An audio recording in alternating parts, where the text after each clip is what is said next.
अस्सलाम वालेकुम and welcome to जोर का जोड़। आई होप आप लोग खैरियत से होंगे और अच्छे से अपना ख्याल रख रहे होंगे। Another day another show and champions trophy is obviously the talk of town. Champions trophy stadiums बन रहे हैं, टाइम पे तैयार होंगे नहीं तैयार होंगे, स्क्वाड किसका आ गया किसका नहीं आया। Pakistan is the only team which is left, the host is the only team which is left with the squad. मगर फिर और चीज़ें और बातें आती जाती हैं। आज इंडियन मीडिया ने भी बात की चैंपियंस ट्रॉफी के हवाले से और उनका ये मानना है कि BCCI would not let Indian team wear the uniform the kit of champions trophy जिस पे पाकिस्तान का लोगो होगा। इसके हवाले से बात करेंगे डिटेल में। मैं हूँ सवेरा पाशा और मेरे साथ मौजूद हैं हाफिज़ मोहम्मद इमरान। और बिल्कुल सवेरा, जैसे आपने चैंपियंस ट्रॉफी का जिक्र किया कि चीज़ें अभी तक उलझ रही हैं, कभी उधर से उधर। पाकिस्तान टीम जो 15 रुकनी स्क्वाड है उसके बारे में भी अभी तक कोई क्लैरिटी नहीं है, क्योंकि बहुत सारी टीमों ने, मेरा ख्याल सिर्फ पाकिस्तान ही रह गया, बाकी सब ने ऐलान कर दिया। तो उस हवाले से भी कयास आराइयाँ भी हो रही हैं, लोगों के ख्यालात सामने आ रहे हैं, ख्वाहिशात भी सामने आ रही हैं कि हर किसी की ख्वाहिश है कि आईसीसी का इवेंट है तो किसी न किसी तरीके से उसका पसंदीदा खिलाड़ी पाकिस्तान की टीम में आ जाए। तो ये तमाम चीज़ें हैं जी जिन पर गुफ्तगू हम कर रहे हैं। पाकिस्तान के test fast bowler Abdul Rauf साहब हमारे साथ मौजूद है। अस्सलाम वालेकुम अब्दुल रऊफ साहब। बहुत बहुत शुक्रिया आपका। और पीजे मीर साहब इंटरनेशनल क्रिकेटर भी हमारे साथ इस वक्त मौजूद हैं। अस्सलाम वालेकुम जी पीजे साहब। वालेकुम सलाम हाफिज़, अस्सलाम वालेकुम। बहुत बहुत शुक्रिया पीजे साहब। अब्दुल रऊफ साहब, स्क्वाड का ऐलान पाकिस्तान के लिए कोई मसला हो सकता है कि जब आप ये देख रहे हैं कि पाकिस्तान आया है Australia, Zimbabwe, south Africa white ball अच्छी खेलकर, तो क्या एक समझ आती है कि वही खिलाड़ी पाकिस्तान चैंपियंस ट्रॉफी के लिए उनको ज़ेरे गौर लाएगा या उनको तरजीह देगा जो इन टूर्नामेंट्स, इन सीरीज़ के ऊपर, इन मैचेस में पाकिस्तान के लिए जीते हैं? देखें, अगर पास्ट में पाकिस्तान का ऑस्ट्रेलिया या साउथ अफ्रीकन का टूर उठाकर देखें तो उसमें जो परफार्मर था पाकिस्तान का वो था साइम अयूब, जिस पे पाकिस्तान की टीम डिपेंड करती रही और पाकिस्तान का जो रेशो था, जो विक्ट्रीज का ग्राफ था, उसकी वजह से ऊपर चला गया। अब panic button Pakistan cricket board में, मैनेजमेंट में या सिलेक्शन कमेटी में सिर्फ इस वजह से है कि साइम अयूब की रिप्लेसमेंट नहीं है आपके पास। साइम अयूब अनफिट हुए, उनको एंकल की इंजरी हुई और वो रोल्ड आउट हो गए चैम्पियन ट्रॉफी से। अब प्रॉब्लम ये है कि उसके बाद रिप्लेसमेंट, अगर कोई स्ट्रॉन्ग क्रिकेट बोर्ड होता या मैनेजमेंट होती तो रिप्लेसमेंट पे वो रखते। इन्होंने क्या किया कि इमामुल हक, अब अगर 3 बंदे जो आ रहे हैं जिनके नाम सुनने में आ रहे हैं, इमामुल हक का सुनने में आ रहा है, उसके बाद आपका जो दूसरे हैं फ़खर ज़मान है उनका नाम सुनने में आ रहा है। मगर अब आप प्रिपरेशन देखें पाकिस्तान क्रिकेट बोर्ड की कि फ़खर ज़मान के साथ पाकिस्तान क्रिकेट बोर्ड ने कुछ प्रॉब्लम्स इस तरह के क्रिएट किए हुए हैं कि उनको पिछले 1-2 साल से पाकिस्तान टीम का हिस्सा नहीं बनाया गया। और फिर इस टूर में अगर देखिए, आपके पास रिप्लेसमेंट प्लान चैंपियन ट्रॉफी या वर्ल्ड कप एक मेगा इवेंट होता है, इससे पहले आपने बना के रखना चाहिए था आपको। मगर उसने जो भी कुछ किया उसका अपना कंडक्ट था, फ़खर ज़मान ने जो भी ट्वीट किया यानी, मगर पाकिस्तान क्रिकेट बोर्ड की एक अपनी प्लानिंग होनी चाहिए थी, क्योंकि उनको पता था कि आगे चैंपियन ट्रॉफी हमने खेलनी है और उसमें फ़खर ज़मान जैसे प्लेयर का होना बहुत ज़्यादा ज़रूरी है। मगर उसको जिस तरीके से साइडलाइन किया गया बहुत ही अफसोसनाक है। और आप अगर उसको दोबारा वापस लाते हैं तो ये इस तरह नहीं हो सकता कि आप बगैर इंटरनेशनल क्रिकेट खेले हुए आप डायरेक्टली आएँ फर्स्ट क्लास या ये लिस्ट ए वाली क्रिकेट खेल के और फिर एकदम अपना नाम उसमें पाकिस्तान को मैच जितवाना शुरू कर दें, यह प्रॉब्लम होएगी। इमामुल हक भी इसी तरीके से पाकिस्तान के स्क्वाड से काफ़ी अरसा से बाहर हैं और फिर उनकी कोई इतनी ज़्यादा परफॉर्मेंस भी नहीं रही जो पास्ट जिसकी वजह से उनको बाहर किया गया था। अब वो भी अगर दोबारा पाकिस्तान की चैंपियन ट्रॉफी के स्क्वाड का हिस्सा बनते हैं तो ये डेफिनेट एक रिकवरी तो ज़रूर होगी, मगर साइम अयूब की जो डेफिशिएंसी है उसको फिलफिल ये किसी सूरत भी नहीं कर सकते, क्योंकि एक तो इनका पास्ट रिकॉर्ड इतना बहुत अच्छा नहीं है, दूसरा रिसेंट इनका जो रिकॉर्ड है वो भी ऐसा नहीं है कि इन्होंने कोई बहुत ज़्यादा हाईली अपना उसको अचीव किया और पाकिस्तान की जो फर्स्ट क्लास क्रिकेट है उस पर बहुत ज़्यादा परफॉर्म किया। तो मेरा ख्याल है कि पाकिस्तान के लिए प्रॉब्लम इस वजह से आ रहा है। प्रॉब्लम है, जाहिर सी बात है, इस वजह से क्लैरिटी नहीं है। पीजे आपकी तरफ मैं आऊँगी। लॉन्ग टर्म प्लानिंग, हम तो खैर हमेशा ही कहते हैं कि लॉन्ग टर्म प्लानिंग का फुकदान है, but not just long term planning, contingency planning भी नहीं है। Now that Saim Ayub would not be available for champions trophy, मसाइल यही बढ़ गए हैं कि किसको खिलाया जाए। जिस तरह रऊफ ने बहुत अच्छी तरह से ये बात रखी है कि एक तरफ तो फ़खर ज़मान है, दूसरी तरफ इमाम है, इन दोनों का नाम लिया जा रहा है, बट इन दोनों ने फीचर कब किया था लास्ट टाइम पाकिस्तान के लिए?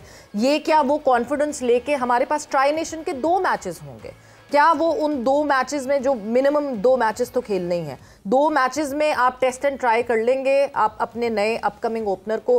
क्या हम अपने स्क्वाड को पूरा, अपनी 11 को तैयार करके, फर्स्ट 11 को मेंटली तैयार करके चैंपियंस ट्रॉफी में उतरेंगे? सवेरा प्रॉब्लम ये नहीं है, प्रॉब्लम है हमारी जो थिंकिंग है ये मेंटल है। हम बेसिकली मेंटल एक मेंटालिटी का शिकार है। जो रऊफ ने बात की है, ये तो चलो ये फखर की बात हो गई या सायम हो गया या और हो गए। आप देखो हमने कितने प्लेयर्स जाया कर दिए, डिस्कार्ड कर दिए, फिर उनको हम वापस भी लेके आ जाते हैं। प्लेयर्स रिटायर होते हैं, फिर हम उनको वापस भी लेके आ जाते हैं। आपने कोई परमानेंट सेटअप रखा ही नहीं है। सेकंड देखो, सायम अयूब अगर आपको याद है ऑस्ट्रेलिया में बेचारा कहीं फेल हुआ, और ना ये तो बड़ी ज्यादती होगी, इसको तो लेके क्यों गए साथ? उसने फिर रन किए, यार इससे अच्छा तो प्लेयर ही कोई नहीं। अब सायम इंजर हो गया, अब हम क्या करेंगे? और भाई देखो, जब तक तुम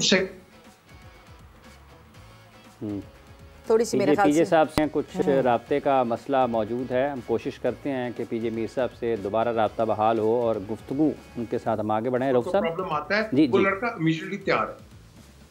जी पीजे आप जारी रखिएगा। आप कह रहे हैं कि मसला असल में सोच का है, तो ये सोच में तसलसल क्यों नहीं है? क्या जो बोर्ड में तब्दीलियाँ होती रही हैं उस वजह से कि हर 6 महीने बाद चेयरमैन बदल जाता है और उसके साथ ही टीम डायरेक्टर बदल जाता है, हेड कोच बदल जाता है, चीफ सेलेक्टर बदल जाता है?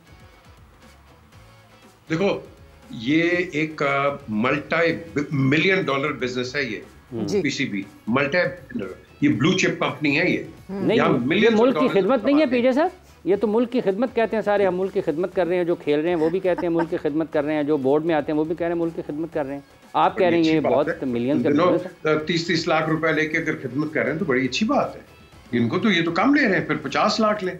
तो क्वेश्चन है, खिदमत करें तो फिर आए ना वॉलंटरी बेसिस पे। लेकिन ये भी मैं कहता हूँ, नहीं, आपको बिल्कुल पैसे मिलने चाहिए, पैसे आप लें, but at the end of the day ये खिदमत है ना, दिस इज एब्सोल्युटली नॉनसेंस। क्या हम मुझे तुम्हारी खिदमत नहीं चाहिए, मुझे तुम्हारे से रिजल्ट्स चाहिए। मुझे जब तक तुम रिजल्ट्स नहीं दोगे, I don't care about your खिदमत एंड ऑल दैट। हमें लॉन्ग टर्म प्लान बनाना है और आप अभी से अपनी नर्सरीज तैयार करो।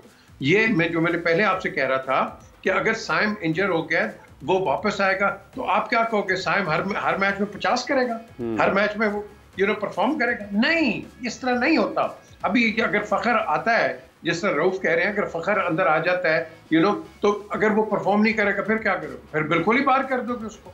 यार देखो, लड़कों के करियर्स के साथ मत खेलो। आप इनको हमेशा विंग्स में रखो और जहां आपको जरूरत पड़ेगी उसको आगे सेटअप करो, जिस तरह बाकी काउंटी क्रिकेट में होता है। काउंटी क्रिकेट में ये हमेशा ये होता है हाफिज के, ये अगर लड़का अच्छा से अच्छा, ये ग्राम है, क्या जबरदस्त प्लेयर, अच्छे से अच्छा रन नहीं हुए, सेकंड 11 में चला गया, अपने आप को करके देन बैक अगेन। हमारा भी यही होना चाहिए। और ये एक इंडिया से अब ये लेसन करें कि देखो, अब कोहली भी खेल रहा है, अब डोमेस्टिक क्रिकेट बड़ी अच्छी बात है, रणजी खेलेगा। हमें भी लड़कों को चाहिए, इनको फर्स्ट क्लास में खेलते रहो और इनकी परफॉर्मेंस, जो अच्छा परफॉर्मेंस में है, जो रिदम में आ गया, उसको उठा के अंदर टीम में डाल दो। तो ये नहीं है कि एक ही के साथ चलो और फिर कहो कि जी यही 8 आउट करेगा तो यही 200 करेगा। इस तरह काम नहीं चलेगा। आपने एज यू गो, वो है ना वो फोन का पे एज यू गो, यहाँ है प्ले एज यू गो। जब तक प्ले एज यू गो नहीं आप अप्रोच आगे रखोगे, आप इसी तरह करते रहोगे। लड़कों को बाहर कर दिया, फिर 6 महीने के बाद अंदर ले आए, फिर उसको बाहर कर दिया, and this is what you do, and this is not on, this is just not on for cricket. Long term कभी नहीं। और भी आपने बोर्ड की बात की, ये सारे डरते हैं कि यार हमने एडहॉक अरेंजमेंट के साथ बस क्विक फायर सीरीज जीत जानी है एंड दैट्स इट। सीरीज जीतना is nothing, long term planning is the thing. और लॉन्ग टर्म के अंदर आप ब्रीड इस तरह करोगे, आपका नेटवर्क कितना तकड़ा होगा, आपको शॉर्टेज ही नहीं कोई होगी कहीं भी। ये तो हम करते नहीं। तो करे तो करे कौन?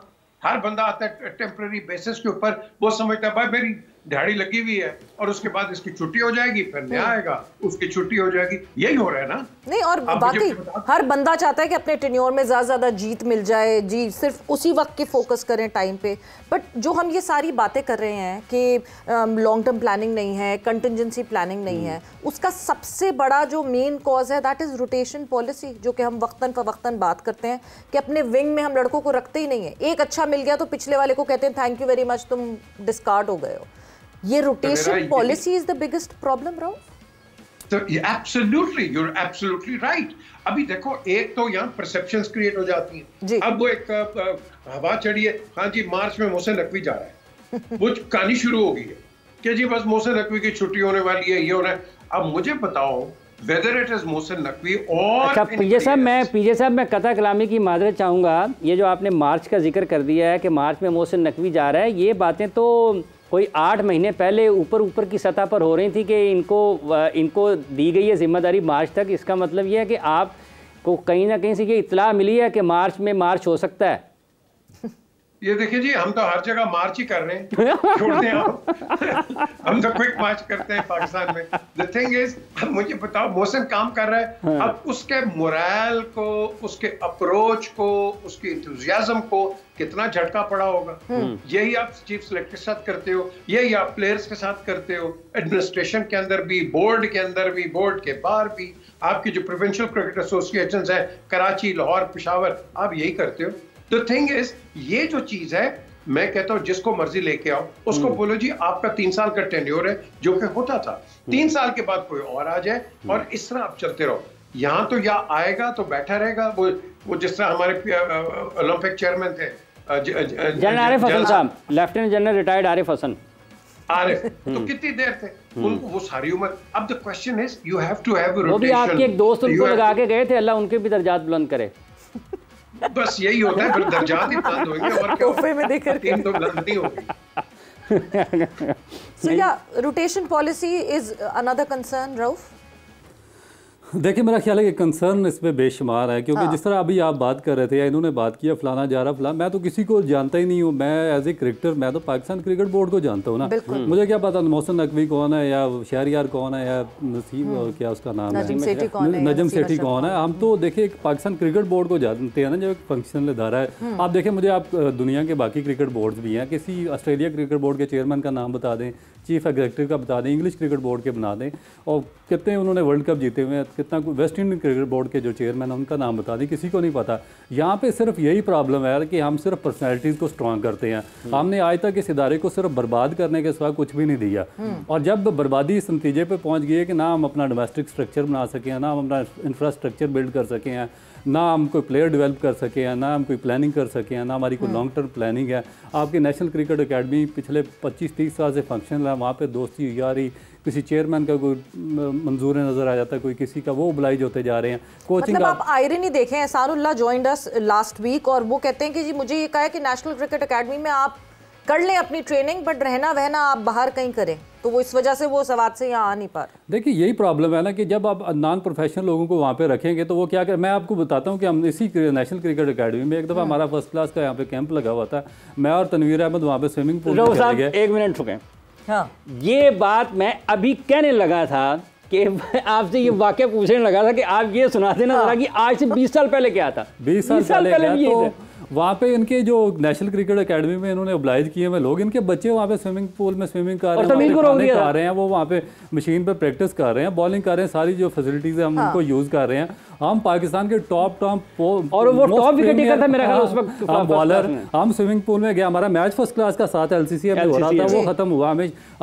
हम जेन्युइन डिजर्विंग हम थे कि हमें ज़रूरत थी शाम को स्विमिंग पूल में थोड़ा सा पूल में रिलैक्स करने की या अपने मसल स्ट्रेच करने की, तो हम वहाँ पे गया, हमें निकाल दिया गया, कहते हैं आप यहाँ पे और यही वक्त था, और खुद यही 5-6 बजे का ही वक्त था। बिल्कुल यही प्रोफेशनलिज्म है। देखिए प्रोफेशनलिज्म इस तरह नहीं है। फिर अभी मैं आपको देखिए अफसरान की फैमिली वहाँ पर मौजूद, सारे ये ओब्लाइज हो रहे हैं। अब मैं आपको रिसेंट देखूँ, ये अभी आपका लेवल 2 का कोचिंग कोर्स हो रहा है, इसमें अजहर अली और असद शफीक और पता नहीं कौन कौन बैठा हुआ है। ये वो लोग हैं जो लेवल 3 और लेवल 4 वालों की असेसमेंट करते रहे, अजहर अली और दूसरे लोग।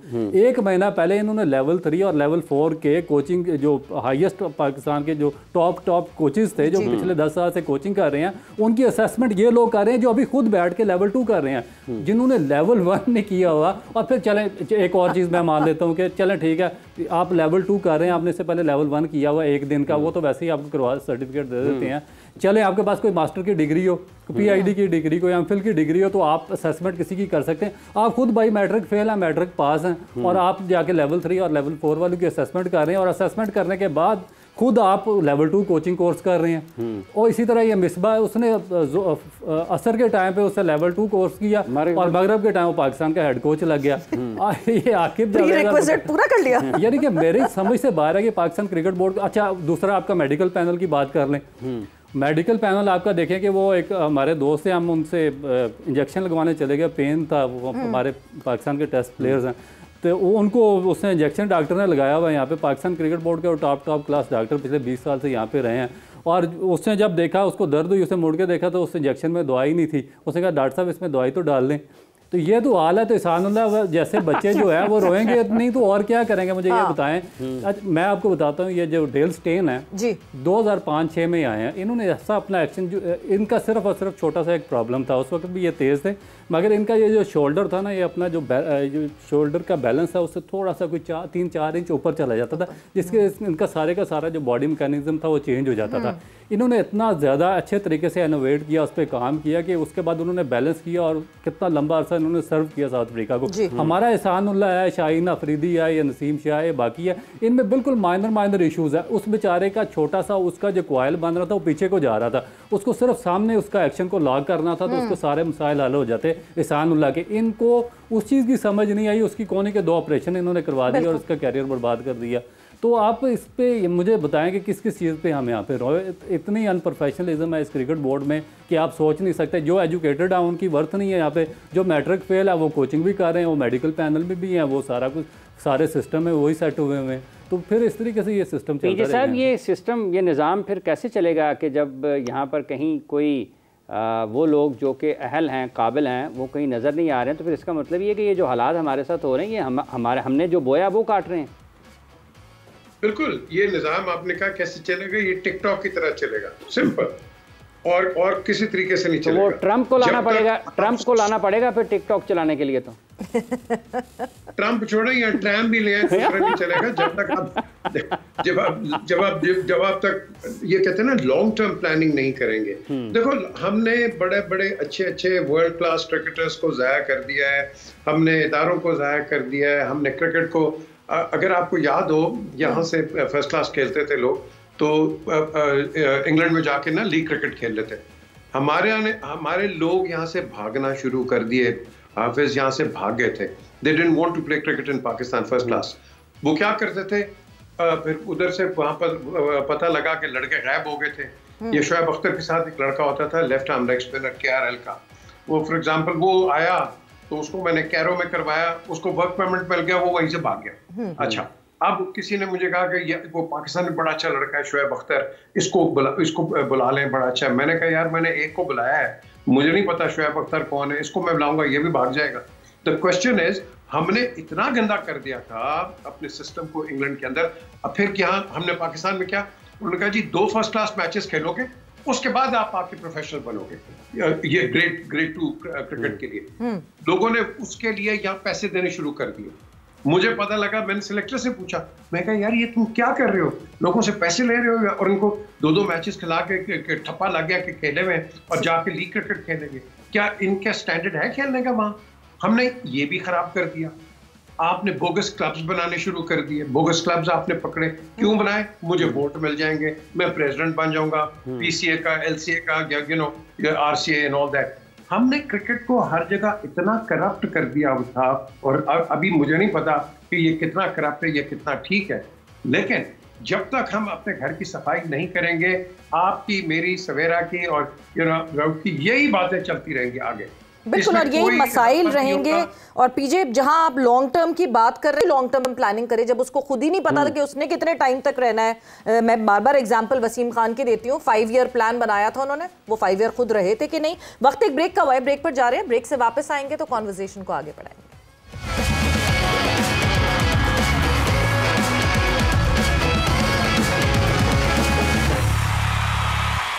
And welcome back to Zor Ka Jod in conversation with PJ Mir Saab and Abdul Rauf। Discussion हम ऑब्वियसली कर रहे थे जो हम लॉन्ग टर्म प्लानिंग नहीं करते, जो मसाइल होते हैं पाकिस्तान क्रिकेट, मगर इस वक्त मसाइल बहुत ज़्यादा और भी अब्दुल रऊफ साहब इधर और उधर बहुत सारे हैं। वो चैम्पियंस ट्रॉफी की जब हम बात करें, पहले सिलसिला शुरू हुआ, दैट हाइब्रिड, दैट पूरा जो हमने पूरा सिलसिला गुजारा, बट उस इवेंचुअली फिर इंडियन मीडिया ने कहीं रिपोर्ट किया जी स्टेडियम्स नहीं बनेंगे, स्टेडियम्स नहीं तैयार होंगे टाइमली, दुबई चला जाएगा पूरा इवेंट।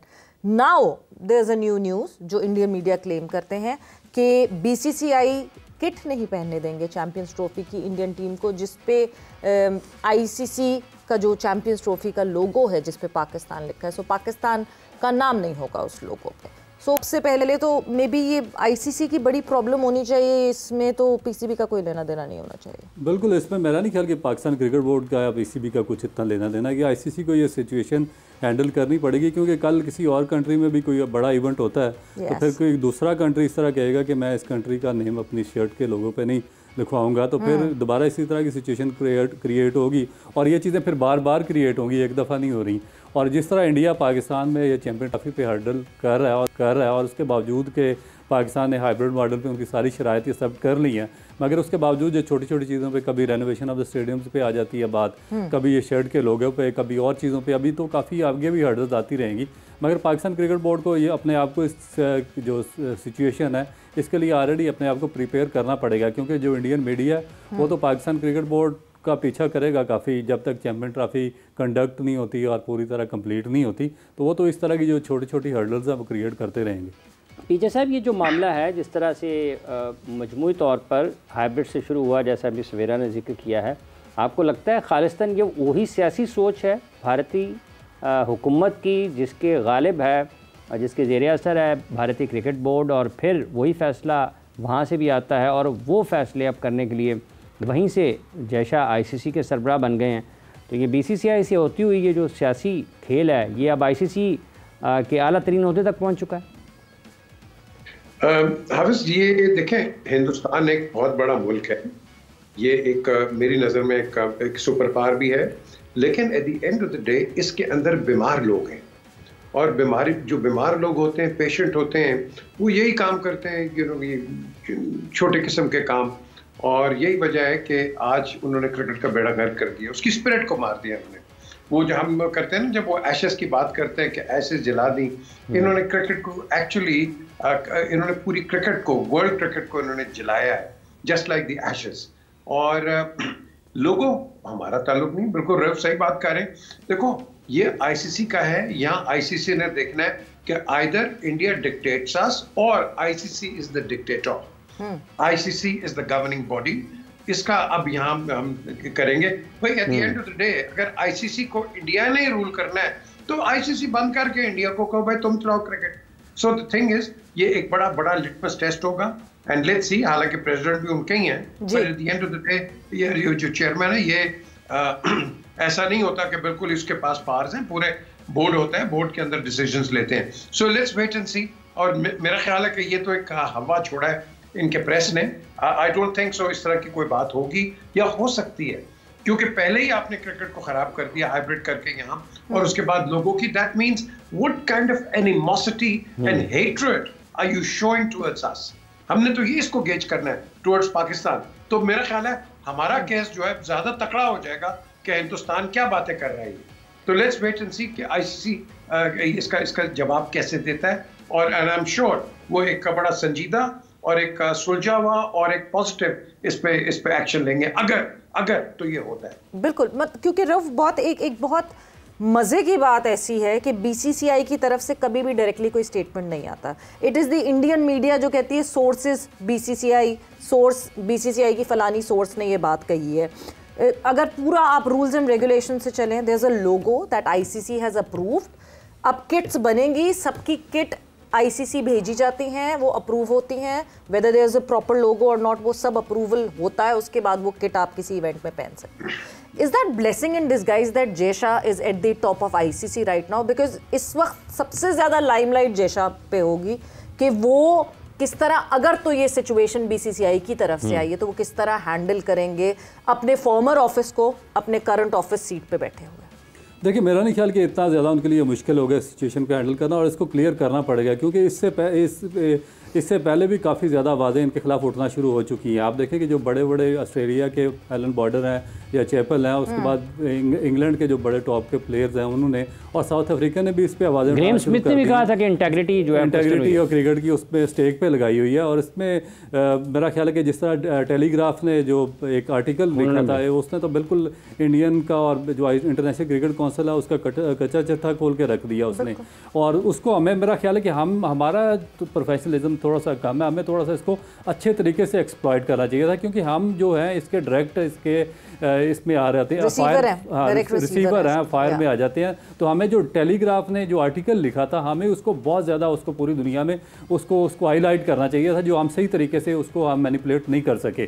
तो ये हमें भी ये छोटी छोटी चीज़ों को साथ लेके चलना चाहिए। और मेरा जहाँ तक आपने बात की है ये जय शाह की, तो ये देखिए अब उनका इन्फ्लुएंस तो डेफिनेट होगा, क्योंकि इंटरनेशनल क्रिकेट काउंसिल की हेड है, और फिर अगर तो उनको फ्राम नोवेयर से ला के ICC का हेड बना दिया जाता तो फिर तो मेरा ख्याल है कि इतना ज़्यादा उनको पता नहीं होता। मगर वो काफ़ी अरसा से इंडियन क्रिकेट के साथ इन्वॉल्व रहे हैं और उनके जितने भी इन्स एंड आउट्स हैं उनको अच्छे तरीके से जानते हैं। इसीलिए आपको लगता है कि ये जो चीज़ें उनके मीडिया में आती हैं ये BCCI की जानिब से नहीं आती, मगर BCCI अपने मीडिया को फीड कर देता है और 100% वही चीज़ होती है जो ऑलरेडी उनका मीडिया बात कर रहा होता है, उसके बाद 1 महीने के बाद वही खबर बिल्कुल सच्ची निकलती है। तो वो रिएक्शन देखते हैं, पहले फ्लोट करके खबर, बिल्कुल फ्लोट करते हैं, वो रिएक्शन देखते हैं और उसके बाद फिर उस पर इम्प्लीमेंट कर देते हैं, और ये खबर उनके अंदर से ही फ्लोट होती है और वो उनको देते हैं मीडिया को। मगर मुझे अपना जो पाकिस्तान का जो मीडिया प्रिंट और जो हमारा सोशल मीडिया है, जो दूसरा मीडिया, मुझे उससे एक बड़ी शदीद रिजर्वेशन है कि वो टेलीग्राफ ने जिस तरीके से इनको बदतरीन तरीके से एक्सपोज करके रख दिया था, इंडियन को, BCCI को,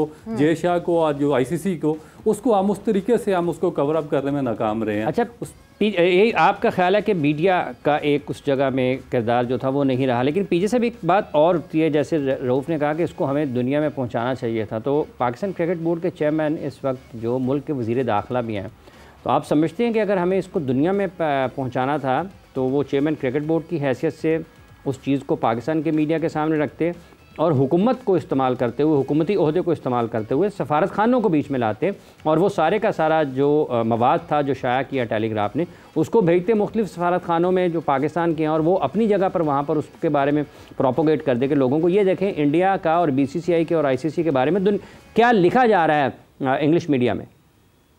देखें, ये काम है मीडिया डायरेक्टर का जो PCB का है, ये उसका काम है कि PC को रिप्रेजेंट करे और PCB को पब्लिसाइज करे, उसको प्रमोट करे, उसका एंगल आगे लेके आए, ये उसका काम है।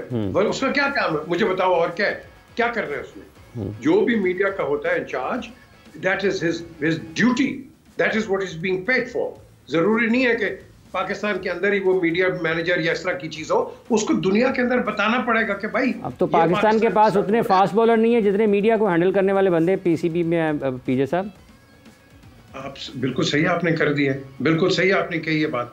ये मैं तो इसको उठाता अगर बोर्ड में होता कि देखो ब्रिटिश गवर्नमेंट ने ये अफगानिस्तान पे एक लगाया है, 160 लोगों ने साइन करके प्राइम मिनिस्टर को दिया है कि ह्यूमन राइट्स की वायलेशन। और मैं तो इसको यहाँ तो जिस तरह हिंदुस्तान हमारे साथ करता, मैं तो कहता कि इन्होंने कश्मीरियों के साथ क्या, दालीज के साथ क्या, मीजूस, तामिल, सारों के साथ ये क्या करते हैं। ह्यूमन राइट्स की वायलेशन तो इंडिया में है, हम इनसे क्यों कह रहे हैं दुनिया। तो ये देखो, ये आपने इनको इस तरह काउंटर करना है। जब तक आप काउंटर नहीं करोगे इनके मुंह बंद नहीं होंगे। ये तो हर छोटा सा एक खांसी हो जाती है उसकी ये न्यूज निकालने के ये चक्रों में होते हैं। इनका अपना इतना कंपटीशन है अंदर इंडिया में कि ये झूठी सच्ची हर किस्म की न्यूज ये छोड़ देते हैं, और ये सही बात है, बाद में फिर उसको तरदीद कर देते हैं, you know, then they don't speak about it. आपको याद है कि एक ये T20 का वर्ल्ड कप हुआ था 2-3 साल पहले, तो उसमें पाकिस्तान को बिल्कुल राइट ऑफ कर दिया। जब पाकिस्तान ने इनको फैटी लगाई उसके बाद इनके मुंह बंद हो गए, इनके लिए कोई मीडिया पे ना आए बात करने के लिए। So the thing is you have to deal with them in the same way as they deal with you. आपको कोई लिहाज नहीं देना, अगर वो नहीं करते हम भी लिहाज नहीं करते। तो हमने अपने केस को इंटरनेशनली लेके जाना है, ICC को लेके जाना है और वर्ल्ड प्रेस के अंदर लेके जाना है, क्योंकि जब तक आप वर्ल्ड प्रेस में नहीं लेके जाओगे आपकी आवाज कहीं नहीं सुनी जाएगी। देखो, अगर एक आप सॉफ्ट ड्रिंक बेचते हो ना, साथ ही दूसरा भी एक बेच रहा है, एक बैंक खुलता है साथ ही दूसरा बैंक खुलता है, हालांकि कंपटीशन है लेकिन ये चल रहा है। हमें भी इस तरह ही चलना है आगे। हमें अगर प्रॉब्लम है तो हमें वी हैव टू, वो कहते हैं ना, we have to call a spade and apple for apple. ये जब तक आप एटीट्यूड नहीं करोगे आप आगे नहीं होगे। इसी तरह वो आपको डोमिनेट करता रहेगा हर जगह, politically and in sports wise. Cut throat competition तो है, और बाकी वो कंपटीशन हम देखते हैं, जिस तरह फाइनेंशियल मॉडल सामने आया, जिस तरह BCCI ज़्यादा पैसे अर्न करके देता है ICC को, एंड इवेंचुअली वो चीज़ एग्जैचुरेट होती चली गई। आपका इंग्लिश बोर्ड भी उस साइड हो गया, आपका ऑस्ट्रेलियन बोर्ड भी। हम जब बात करते हैं टेलीग्राफ में या जब अपनी पोजीशन से हटते हैं क्रेग बार्कले, तो उस वक्त वो कुछ इस तरह की स्टेटमेंट्स देते हैं जो एज ICC चेयरमैन नहीं दे रहे थे। जैसे उन्होंने ऑस्ट्रेलिया के लिए कहा कि अफगानिस्तान के साथ इस तरह नहीं ट्रीट करना चाहिए था क्रिकेट ऑस्ट्रेलिया को। आपको लगता है कि वो बहुत स्मार्टली प्ले करते हैं और वो न्यूट्रल रहते हैं दोनों तरफ, वो पढ़ना ही नहीं चाहते इस मामले में? देखिए, उनकी जॉब है और वो डेफिनेट करेंगे। वो तो अपने सर्वाइवल के लिए जाएंगे, जहाँ पे उनके अपने मफाद नज़र आएंगे वो उस तरीके से खेलेंगे। मगर उसमें प्रॉब्लम ये है कि जो आपका मीडिया, जो पाकिस्तान क्रिकेट बोर्ड क्या कर रहा है उसमें, क्योंकि जब आपको कोई चीज़ ऐसी मिलती है जिसको आप एक्सप्लॉइट कर सकें दुनिया के आगे, तो आप फिर आपको उसको फ्रंट लाइन पे आके उसको एक्सपोज करना चाहिए। मगर जब हमारे सामने एक चीज़ आ जाती है, उनका कोई वीक पॉइंट आ जाता है, तो हम बिल्कुल उसमें उसको अंडर द कारपेट डाल देते हैं। हमें पता ही नहीं चलता कि हमारी कोई प्लानिंग ही नहीं होती कि हमें इसको किस तरीके से एक्सप्लॉइट करना होता है। हमारी अगर छोटी सी भी एक चीज़ निकलती है, जिस तरह फ़र्ज़ किया कि हमने चैम्पियन ट्रॉफी कहा था कि हम मुजफ्फराबाद में या गिलगित में लेकर जाएंगे, तो उसमें इंडिया ने कितना बड़ा शोर डाल दिया था, पूरी दुनिया में उसने एक वावेला मचा दिया था कि ये हो गया और वो हो गया, और फिर उसके बाद हमें नहीं ले जाने दिया। हम मुजफ्फराबाद में भी लेकर जा सके और उधर गिलगित में भी लेकर जा सके, हमें फिर उस पर करना पड़ा। तो आपके पास तो इतना बड़ा एक इशू आ गया था, आपको तो इसको लाइमलाइट में लेकर जाना चाहिए था पूरी दुनिया के सामने। मगर ये इतना नायल तरीन, आपने कहा कि आप वहाँ पर इतने बड़े बड़े मीडिया में बंदे बैठे हुए हैं, इतने फास्ट बॉलर नहीं है जहाँ पे मीडिया जितने मीडिया के लोग हैं, मगर उनमें अहलियत क्या, 0/0। आपके पास इतना बड़ा केस आया, आपने उसमें अपने नेशनल इंटरेस्ट को सामने रखना चाहिए था ना। आपके साथ इंडिया ने क्या कर दिया? आमिर मीर साहब एक हैं, मोहम्मद रफ़ीउल्लाह साहब एक हैं। जब से ये दोनों आए हैं तो समीउल हसन बर्नी को किसी और साइड पे लगा दिया गया। शायद वो उतने ज़्यादा अब नहीं रहे हैं कि मुतहर्रिक अंदाज में, लेकिन ये दोनों तो बाकायदा तौर पर एक सरकार ये लोग ये हैं कि ये अपने इंटरेस्ट सर्व कर रहे हैं ना वहाँ पे, ये मीडिया के भी हैं, पॉलिटिकली साउंड भी हैं ये लोग, मगर पॉइंट फिर एट द एंड वही आता है कि आपकी क्या पॉलिसी लेकर चल। देखिए, आपका दिमाग होना चाहिए ना, आपके सामने नेशनल इंटरेस्ट होना चाहिए। बात ये है कि जब आपके सामने नेशनल इंटरेस्ट आएगा तो फिर आपके दिल में दर्द होगा, फिर आप किसी चीज़ को एक्सप्लॉइट करेंगे, दुनिया के सामने रखेंगे। जब आप अपने फ़ायदे के लिए आएंगे, अपने मुफाद के लिए आएंगे, अपने लोगों को वहाँ पर भर्ती करवाने के लिए आएंगे, अपनी ज़ाती जंगे लाएंगे, अपना पैसा बनाने के लिए आएंगे, तो फिर आपके सामने नेशनल इंटरेस्ट टेंडर करता रहेगा। सिनेरियोस जब तक आप अंडरस्टैंड एक नेशनल इंटरेस्ट पे नहीं करेंगे, आपको नहीं समझ आएगा कि आप किस तरह उसको पुट फॉरवर्ड करें। पीजे मीर साहब, बहुत बहुत शुक्रिया for joining in. Rauf, thank you, thanks a lot for being here. वक्त यहाँ पे जोर का जोड़ का खत्म हो गया है। बात हमने स्क्वाड्स के हवाले से भी करनी थी, but we will wait for a while कि शायद पाकिस्तान का स्क्वाड भी अगर कल या परसों तक आ जाता है, बिकॉज मशावरत शुरू हो गई है, सो हम सारे स्क्वाड्स को एक साथ लेकर बात कर सके। इसी के साथ सवीरा पाशा और हाफिज इमरान को इजाज़त दीजिए। अपना बहुत ख्याल रखिएगा। टेक केयर, बाय बाय, अल्लाह हाफ़िज़।